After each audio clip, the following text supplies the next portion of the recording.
Hey everybody, welcome. It's Tutor Justin, and this is our YouTube channel for specifically looking at the series on how ChatGPT can be used for math, calculus, pre-algebra, algebra 1, 2, geometry. In this specific um, in this specific video, we're talking about systems of equations. So, can ChatGPT solve systems of equations? Can it explain how to do substitution or elimination? Can it find your mistake on when you're trying to solve your system of equation on where you went wrong? Because a lot of times you're going to get an answer and you think it's right, but this is such a good way of checking your answer to see if you actually did it correctly. Full disclosure, sometimes ChatGPT is wrong, but normally on these types of equations, it is right 95% of the time, which is just as much as is as sometimes going to a tutor or asking your mom or dad or your older brother or your friend for help. It's a higher accuracy. So full disclosure about ChatGPT, I do not think 100%. I do not think that it replaces going to class. Nothing beats going to class. Nothing that visualization. It doesn't talk to you. You read it. There's no. It doesn't really do diagrams that well. It doesn't draw pictures. It doesn't, actually draw an XY plane. So it's not quite there yet, but it can do a good job of replacing your textbook or the quick refresher on a Google search, instead of going through all your Google magic. This is a lot quicker, and it can actually replace, me as a tutor, which is why I'm showing you how to do it, because if you can't beat them, join them. Am I right? So I like to say that, yeah, you got to go to class still. It can be cheaper than a tutor. I actually use the paid version because I like to upload some of the I like to I'll write my answers down, take a picture, and be able to upload. And it does a pretty good job of reading your handwriting, so you don't have to do as much copy and pasting and typing. So I actually do use the paid version. And one of the GPTs I'll use today is the Math AI. I find it pretty solid. It really doesn't get the answer wrong on these types of questions. So it's a good for math itself, math statistics, mostly economics, those physics, those questions where you can actually get that hard answer. There's not as much critical thinking. 2 plus 2 is always 4. ChatGPT is awesome. And for the professors or the teachers that say it's cheating, I'd say bullshit. Why? Well, for those of you who actually just try to, write a whole essay or a whole research project by using ChatGPT, it's not that good. It doesn't make sense half the time. It doesn't flow usually that well. You're going to have to do a lot of proofing. And if you're just trying to copy, paste, turn it in, those students are the same students that just copy and pasted from Google to try to beat turnitin.com. So there is nothing you can do. I call that the 95-5 rule. 5% of the people screw it up for the other 95% of the people. And that's just what it is. But it's a great tool there that is, it's a tutor or an assistant 24/7, 365 there at all times. When you're cramming for that test the next day and you're going over something, it's 3:00 in the morning, you're going over something back in the first week of the semester, and you're trying to ask yourself, how do I divide polynomials? Well, guess what? This will give you a quick refresher in a matter of minutes. It does a good job of explaining. You have to prompt it correctly. You have to use the correct prompt, and we'll go over prompts throughout these series on how to best ask ChatGPT questions to get the correct answer. But it's a great tool, and I hope you guys enjoy this video. And we're gonna start here with systems of equations. All right. So this is our systems of equation homework. I understand this isn't the norm anymore of just handing a PDF. You're getting emailed a document of all of your homework problems, or even nowadays, even if you have a textbook saying, oh, we need to do problems 3 through 7 from chapters 14.31 and 4 through 8 on chapters 15.2, and those types of things are becoming more and more obsolete. I understand that, and this is, you can use the same way. I've uploaded the document, but it's the same thing as copying and pasting. It's just a matter of getting that information, that question, over from or from wherever, Pearson, Blackboard, Canvas, wherever you're looking, or wherever you're receiving that information. It's just getting that information to ChatGPT. And in this case, when I'm showing you, it's just sometimes a lot easier just to upload the PDF.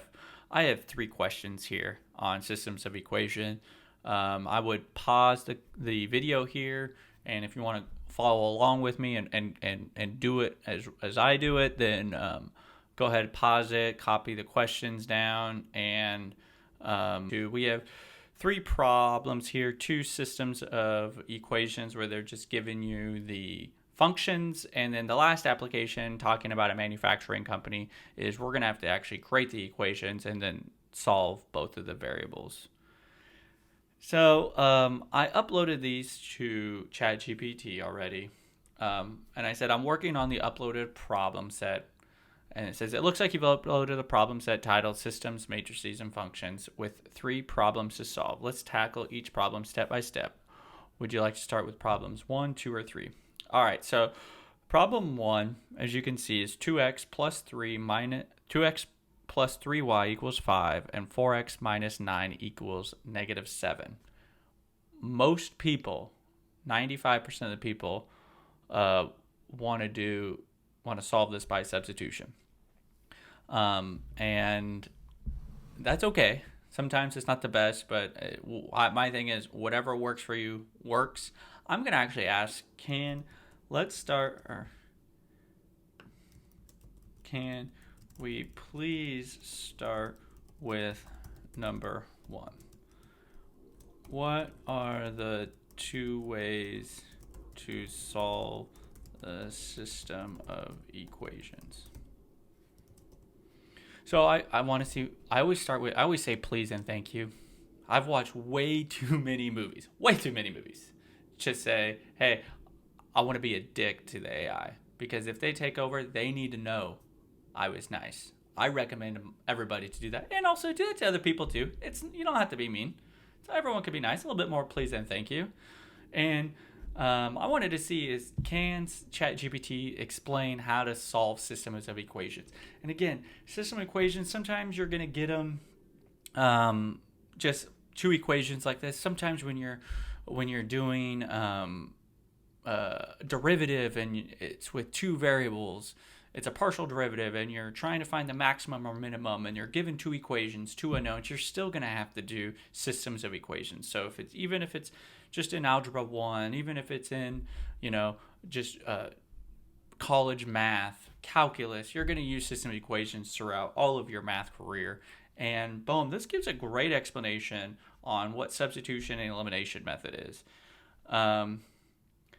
Between substitution and elimination depends on which method makes the process more straightforward. For detailed steps on how to apply these methods to your specific problem, I'll need the equations from problem 1. Can you please provide them? See, sometimes it doesn't read it well. So that's when you can, from the uploaded document, I would like to solve the equation using the elimination method.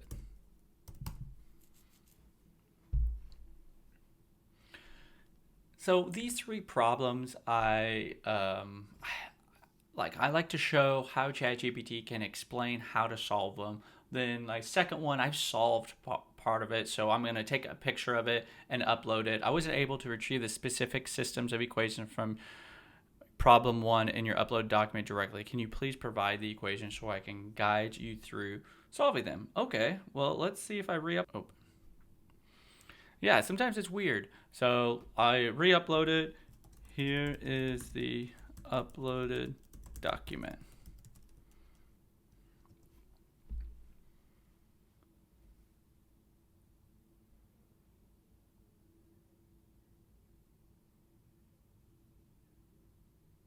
boom, and now it reads it. Sometimes it does that to you to where you're unsure, or where it's unsure of itself. So you just kind of have to play with it sometimes.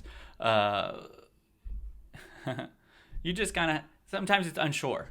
So you just have to re-upload. So it's just like the olden days when you had to take the game out, blow it a little bit, put the game back in, and it works. Kind of like ChatGPT does the same thing. Let me just re-upload the file. And there it is. 2x plus 3 equals 5. 4x minus 9 equals negative 7. First equation.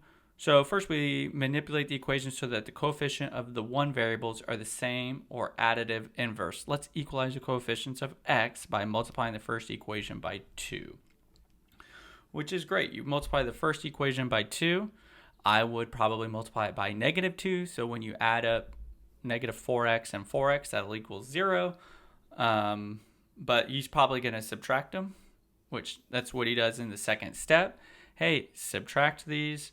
4x plus 6y minus 4x minus 9y equals 10 minus a negative 7. Minus a negative 7, minus a minus, you're adding. Boom. 10 plus 7, 15y equals 17. Y equals 15 over 7. So it showed a step-by-step on how to solve something with elimination. That is a great tool. And when a lot of professors are like, oh, look, it just did the homework for you. Homework is supposed to be done correctly. That's why normally homework's only, in these types of class, homework's only 10%, 15% of your grade. If people want to copy and paste, some people just cheat from their friend anyways. So if you don't want to learn how to do it, that's on you. And that means you can't do it on the test. So you're going to have to learn. And this is, again, it showed a step-by-step explanation on how to solve system of equations using elimination. That was great. And then after we got y equals 17 over 15, we plugged that into the first equation and solved for x. So x equals 4/5. Perfect. The solution of the system equation, x equals 4/5, y equals 17 over 15. Step by step, you can check your answer based off of that, and we'll go from there. So problem number 2. Find the point at which the two lines intersect. So I did this, and this time I did it by substitution. I solved for y, plugged y, what I found for y, plugged that back into the x, one of the x equation, the other equations, and solved. So let me take a picture. So let's take a picture here. I got y equals 26 over 7. Next. Here is my uploaded answer to problem number 2. Unless it's easy to follow, and sometimes math like this, if you're kind of all over the place, it's difficult for ChatGPT, anybody really, even when you're a grader. I've been a grader before, so when I'm grading a homework, sometimes or a test, sometimes it's difficult to follow somebody's mathematical logic behind anything. So I'll provide what the solution I got for y. My answer for y is y equals 26 divided by 7. Can you please check my work? So let's see how it reads the handwriting. And sometimes it's smart enough to know, oh, if that's the answer you got, I can probably figure out where you went wrong. Sure, let's check your solution for problem 2. The problem involves solving the following system equation using elimination. It doesn't really matter which one. I use substitution. It sometimes it just assumed I wanted elimination because that's what I said previously. So it's going through everything. Sometimes you just got to let it think and go through its deal. Because I've realized if you click stop right now, it kind of freaks out sometimes, and then for a couple times it doesn't remember what you did before. So I think that it's just better if you just let it get through the steps. And as you can see here, it is just going through each step very, very specifically. You know, the results were multiplying the first equation by 5 and the bottom equation by 2. They distributed the 5 and the 2. Those are results. Then we added the equation. We solved for y. Y simplifies the fraction. The solution for y is 20. Your solution for y is 26%, but according to these calculations, the correct values. It seems like there's an error. Let's correct it and move forward. What would you like to proceed with? So I solved the problem using substitution. I wanted to show both. Can you check to see where I went wrong? Thank you. Again, thank you. You just never know. Got to use your proper manners. Certainly, to check your substitution, let's go through the steps with the given equations. So it redid it. Your task was to use substitution. So the first step is typically to solve one of the equations for one variable. I use substitution here. I mean, when you're trying to figure out when to use substitution or elimination, when everything is divisible by one number, like 2x plus 4y equals 10, the least common multiple is 2, and that is nice because that 2x just becomes x. So when the coefficient of a variable can just become 1, substitution every time. That's when I use substitution. Anything else, I actually use elimination, and I just think it's a lot quicker. Because usually when you're dealing with that type of substitution, there's a lot of fractions, and it can get really weird and messy. But there's fractions on here regardless. So let's just see. The correct value for the system is y equals 24 over 13. If you follow the different substitution, this could let you know. Would you like to discuss your steps in more detail to identify a specific point where yes, please.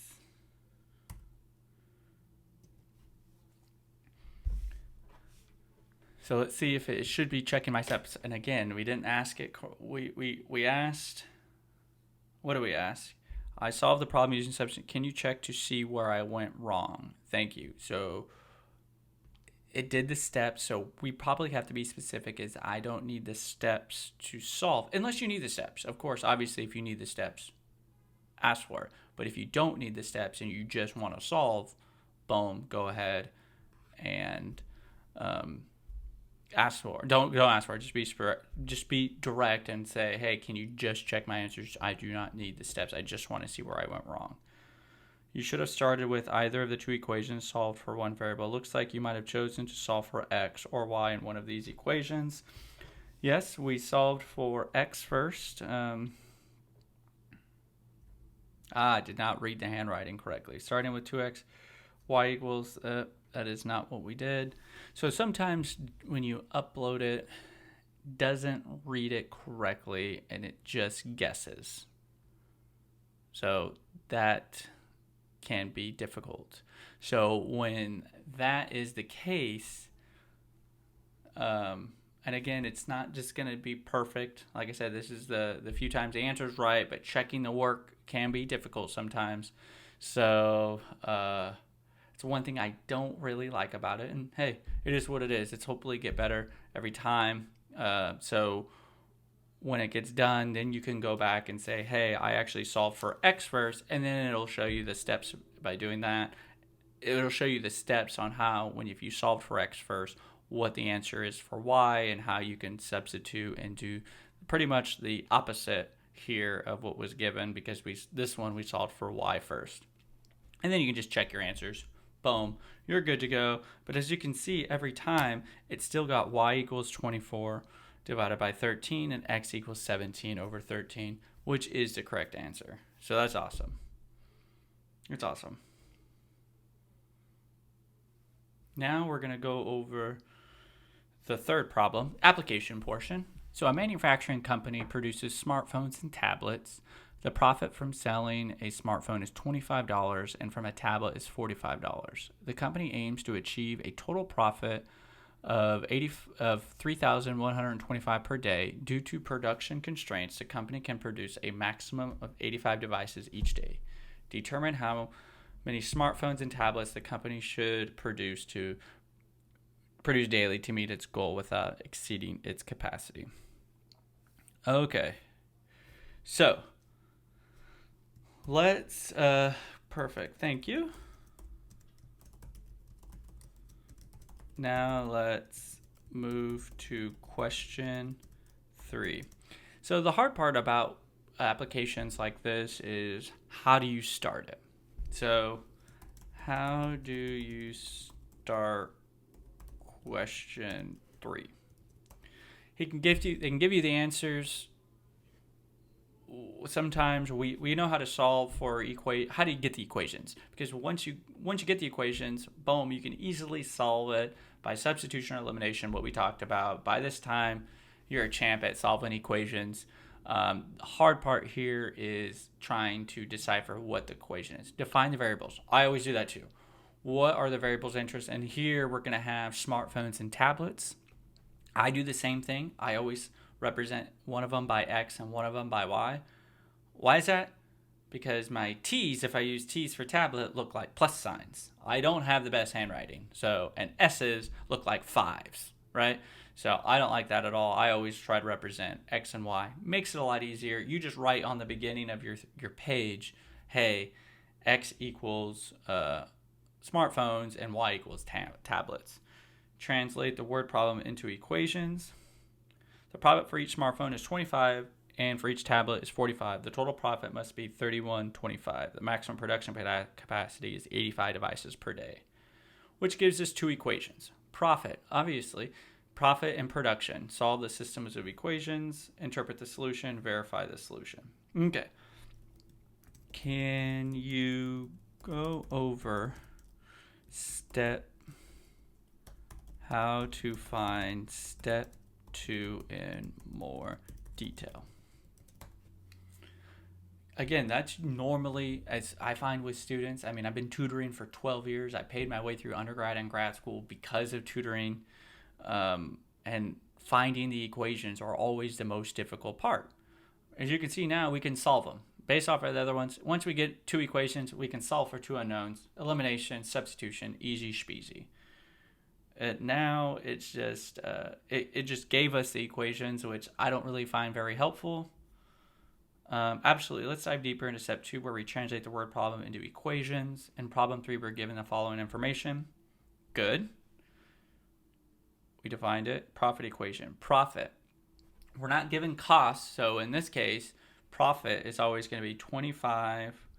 Since the profit for each smartphone is 25, so that means our total profit, 25, is times X would be our total profit for our tablets, our smartphones, and each tablet is 45, so we'll get 45 times Y. Perfect.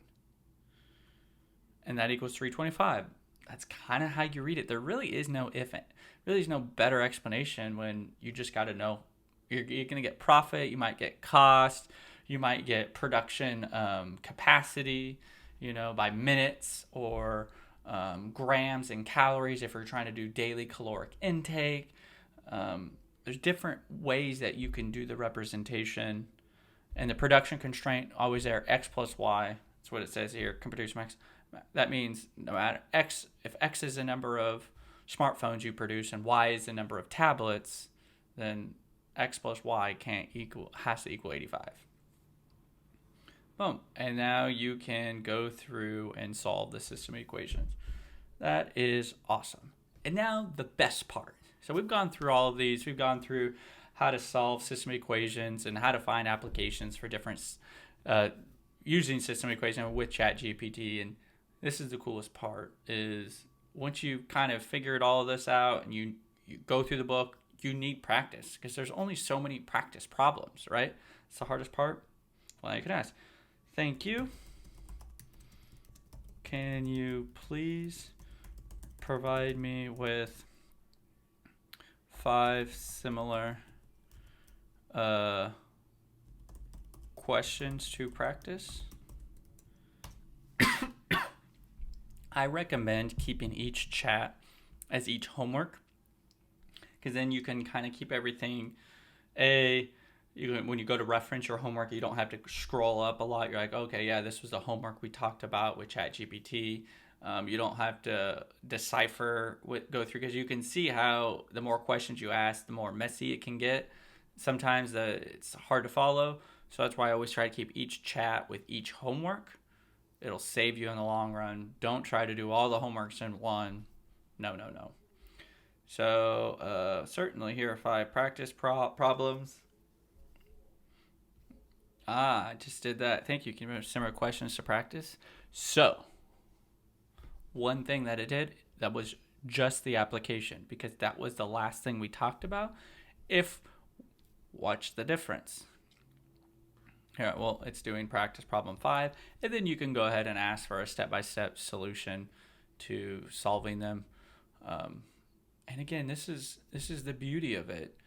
You could ask for different practice problems at like 3 o'clock in the morning when you're cramming and you're so dialed in to try to do well in the exam, and it provides them for you.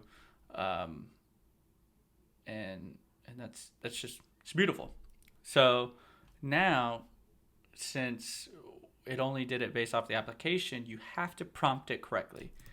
Can you please provide me with 5 similar questions to the practice problems I uploaded?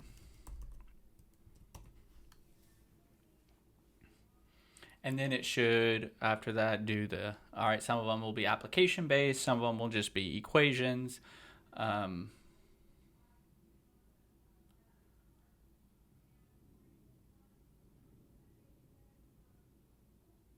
Well, it looks like it's just application. Well, then you have to be specific on non-applications. If you just want, hey, that's the drawback of it. Sometimes, yeah. But that goes with anything. When people don't understand you, you still gotta talk to them and tell them, hey, no, that's not what I was asking. Even if you're talking with a professor or a tutor or a friend who's ever helping you, you're like, no, that's not what I was trying to say. I mean, it's the same thing. And it just happens. Shit happens. All right. Well, that should do it here. Well, that's our video here on how to use ChatGPT on solving systems equations. Very invigorating. Love it. If you guys need help with anything or want to see a video, just hit a comment down below. This is Tutor Justin. I hope everyone has a happy studying, and do the whole like, subscribe, follow me on X at Tutor Justin. Peace. See ya.